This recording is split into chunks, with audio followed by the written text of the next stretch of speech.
government, in 7 minutes. So between now and then, I want our Aluta Queen position to please come and rescue me from. Boss lady,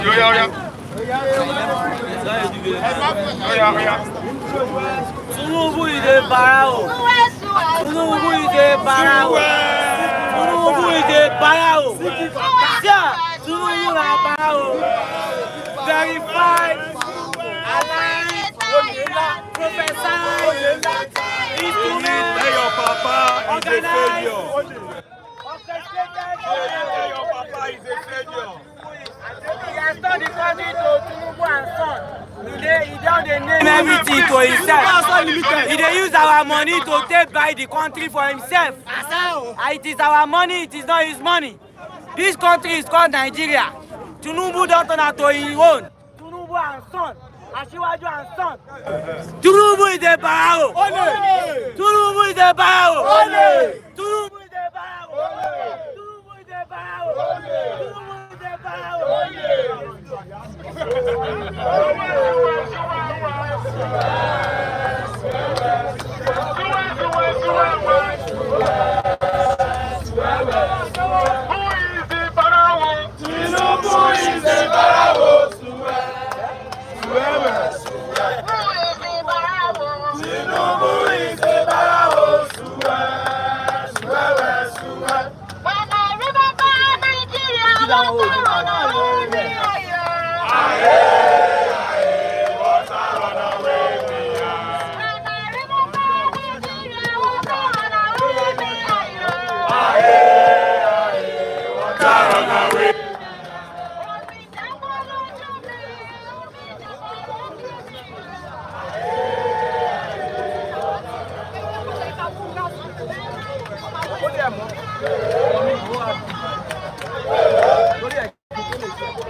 Take it back.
Allah.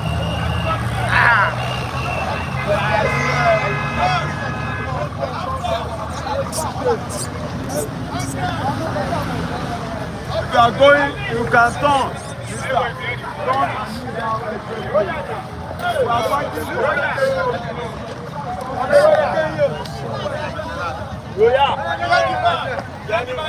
my boy.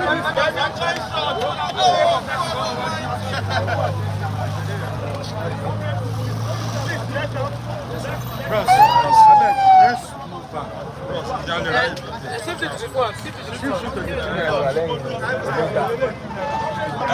No, Masibana.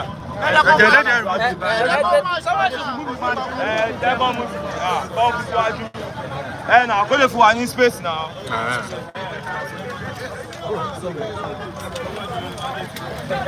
Heavy.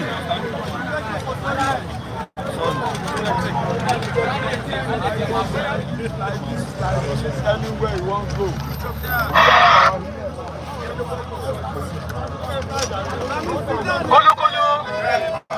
Solidarity! Solidarity!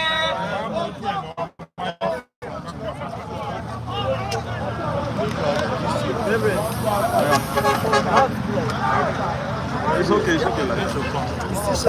Lasta, shift front. Oh, you put yours here since it's time. Just take the mic close to that. The two of them. Gentlemen and women of the press, they said today is Democracy Day, but it sure does not feel like democracy. Sorry. Going by the indices and what we have seen, our experiences over the last 2 years under the government of Tinubu showed clearly that what we have experienced so far is nothing other than civilian dictatorship. Over the last 2 years, we have experienced complete breakdown in democratic governance. Even according to the Constitution of the Federal Republic of Nigeria, it says that security and welfare shall be the responsibility of government. That is, how if you want to measure the indices of government performance, it is specifically in the area of security and welfare, so that when both are out of place, what you have is not governance, but anarchy. So let us interrogate what we have experienced over the last 2 years in terms of security and welfare. The reports are there. In the area of security, today no part of Nigeria is safe. In the middle belt, particularly in places like Plateau and Benue State, terrorists, insurgents are sacking villages, murdering people, women and children. According to reports in Benue, over 400,000 persons have been displaced. In Plateau, the report puts the figure at over 68,000. In the last 2 years, report says over 10,000 Nigerians have been killed. Rather than addressing the escalating rate of insecurity, the government has been particular about going after activists, civil society organizations, amplifying and talking about this crisis and asking for it to be addressed. Most recently, Amnesty International that recently published this gory statistics is being hounded by the government of Tinubu.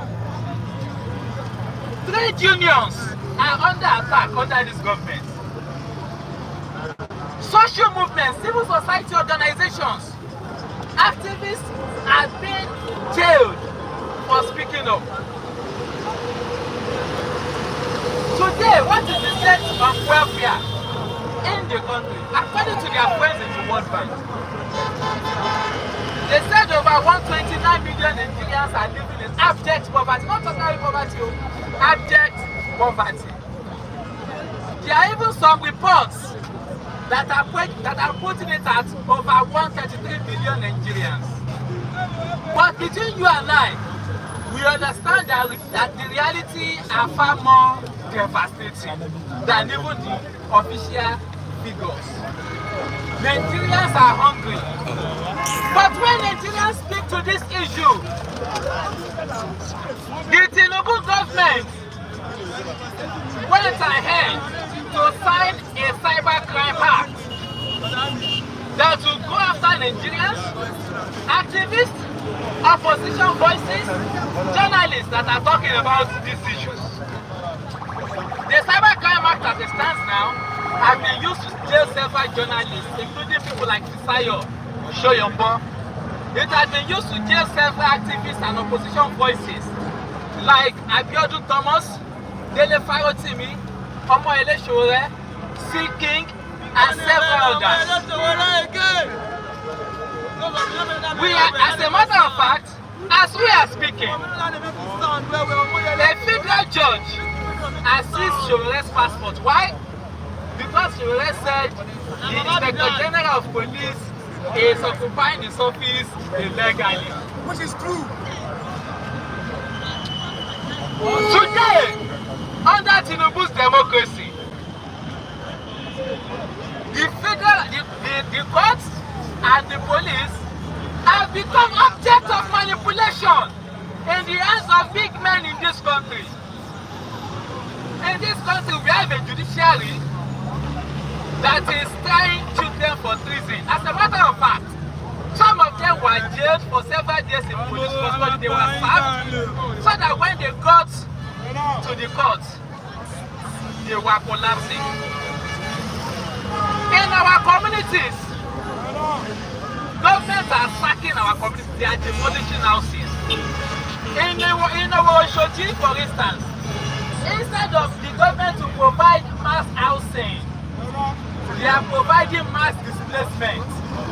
Thousands of people have been displaced in places like Komoro. In Abuja, Minister Wike is busy demolishing poor settlements. Because why? They want to replace it with lavish apartments for their friends.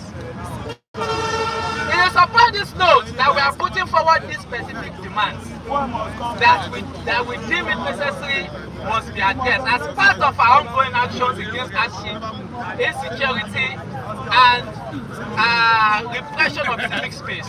Number one, we are saying that the Cybercrime Act 2024 has no place in the democratic society and it must be expunged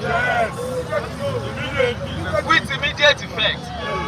Number two, we are saying that all neoliberal policies that have forced Nigerians into poverty, such as the removal of subsidy for fuel, we are immediately asking the government to reverse it. With immediate effect, bring down the price of petrol. Nigerians deserve subsidy. So the removal of what is criminal is not subsidy, but the removal of subsidy is what is criminal. Number three, we are saying that the hike in electricity tariff that has also been responsible for increase in prices of commodities, it must immediately be reversed. What we are also saying is that the government must immediately address the problem of insecurity in the country or resign. It is either Tinubu goes or he addresses insecurity in the country. Number four, we saying that students do not have to become debtors before they can go to school. Education is a right. It is not a privilege. Accordingly, we are rejecting the student loan scam. And we are saying government should give students grants. Students deserve cost of study allowance. What we are saying that education must be adequately funded and students must be able to go to school free and affordable. What we are saying in summary is that we are calling for total end in bad governance. Also with us here today are other community organizers who have peculiar community issues that should be amplified and addressed. What we are recognizing them, starting from address the issue of Great comrades. Take it back. Take it back.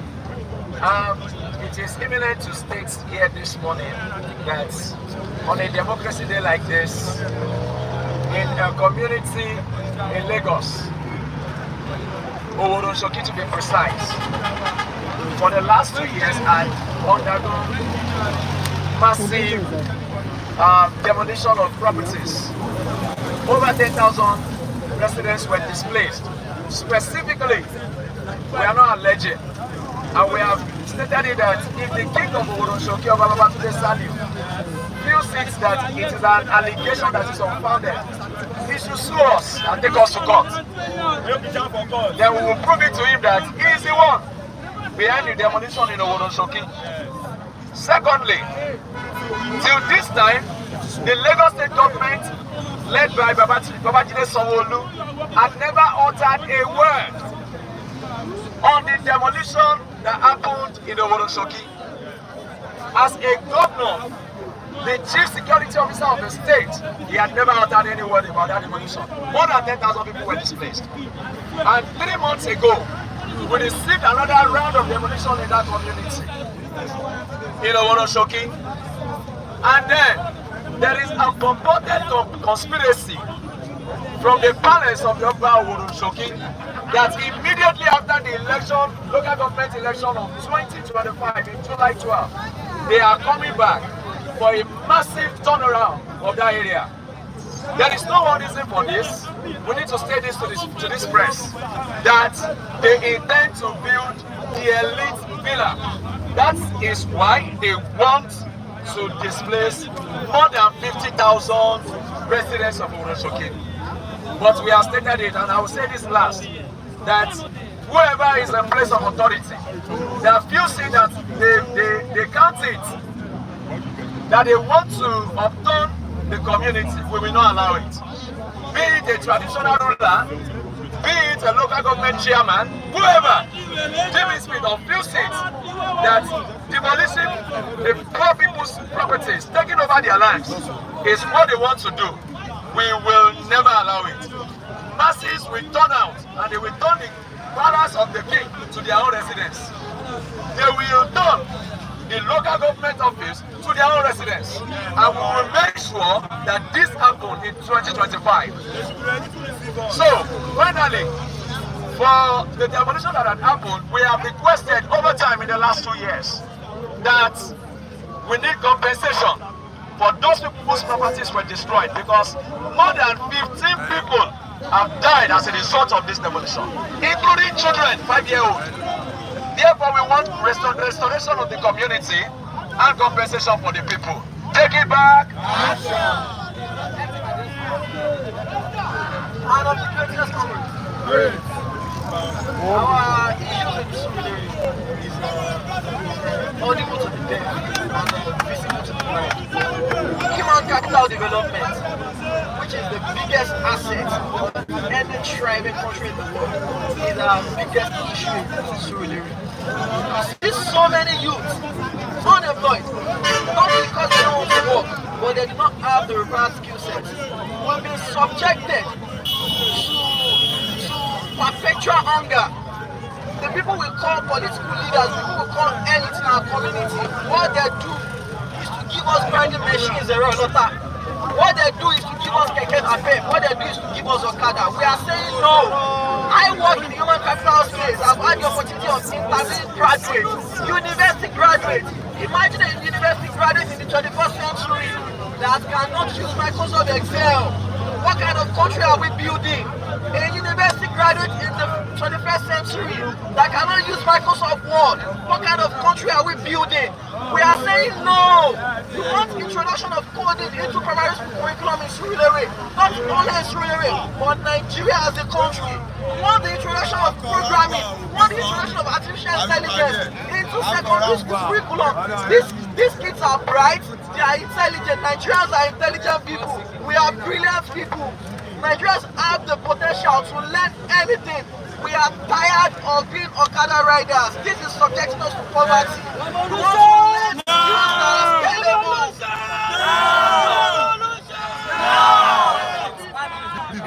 Nigeria people. Nígbà tẹ́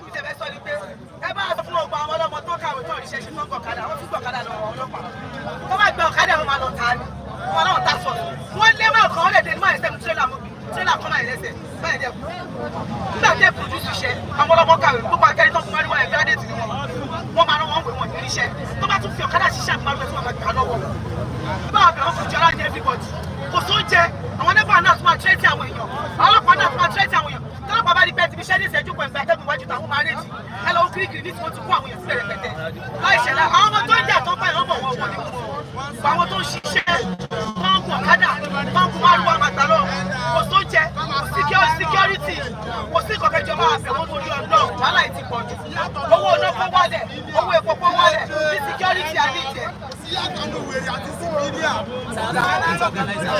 Take it back. Take it back. Action. All right. My name is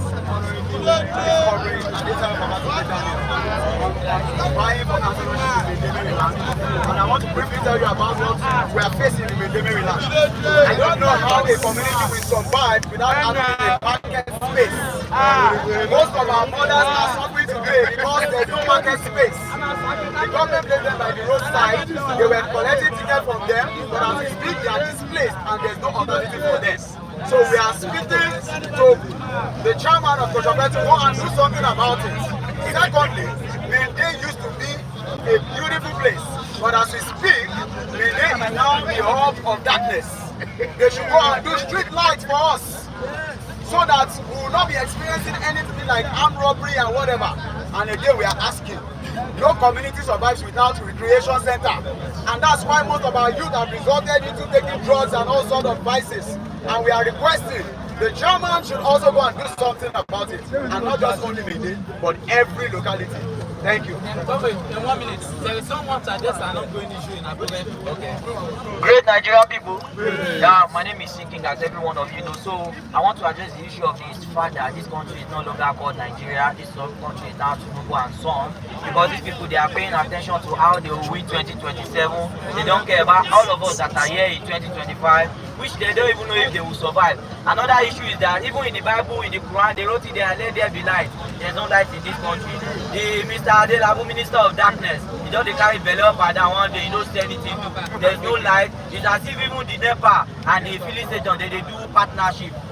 Fuel go up so that light no go there. Light no go there, so you go buy fuel. So they are doing it together. They know what they are doing. Another issue is EFCC now. They don't get work. Now people will not concern us. They push up and down. Why the politicians that are stealing and embezzling our future are right here, living their life largely, nothing they are doing about it. EFCC just start cancelling the youth, making them look like the useless people in this country. It cannot continue going like that. The real criminals are in the Aso Rock. The real criminals are in the Lagos State government. They get there, I go find them, fish them out, put them inside Kirikiri. They sent me to Kirikiri because of Putin and they talk the truth. I will make sure say I will keep studying this truth until all of them find themselves for that same Kirikiri. Now I have another message for the Inspector General of Police. I know say you don't expire, you don't really come up for them. No wahala. You remain for that seat. There's nothing going on. There's insecurity everywhere. Benue is bleeding. Plateau is bleeding. Enugu is bleeding. People are getting killed. They kill one Fulani in this country everybody will be here. You see Fulani active on the internet, but they kill ordinary human being, they kill guys, they kill normal people who no be Fulani for this country. Nobody go talk about them. Nobody will raise voice. Nobody will do anything. If they kill one Fulani, tomorrow morning, everybody go dey active for this internet. Everybody go dey active for this land. So what are you telling us? Does this country belong to the Fulani, or this country belong to everyone of us? So tell me, enough is enough. Enough of insecurity. Enough of poverty. Enough of all this stealing. And for you, Egbetokun, I want to say it again. Go and retire. Thank you. Stop the government! Stop sharing rights. And every complaint they will give us rights. We don't want. There's an ongoing repression in Ondo State. And Wiseman, please address it. On the greatest Nigerian people, articulate Nigerian people. Today is June 12th, and we have a situation where somebody who is an accidental governor in Ondo State, the person of Governor Lucky Aiyedatiwa, instead of him to honor today as a democracy day, but he's turning today to a tyrannical day, which is bad. Members of the Take It Back movement today were at the cathedral in Akure protesting, and the governor sent thugs and police to go and attack them, and they harassed a lot of comrades.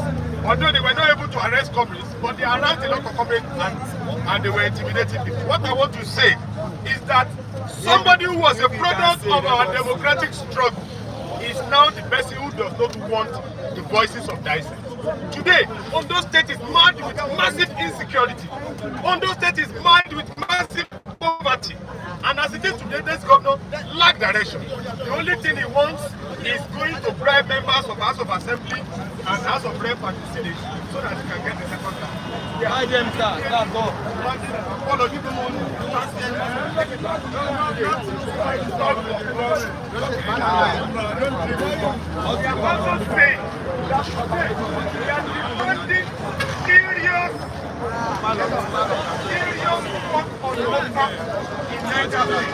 Because what is happening is that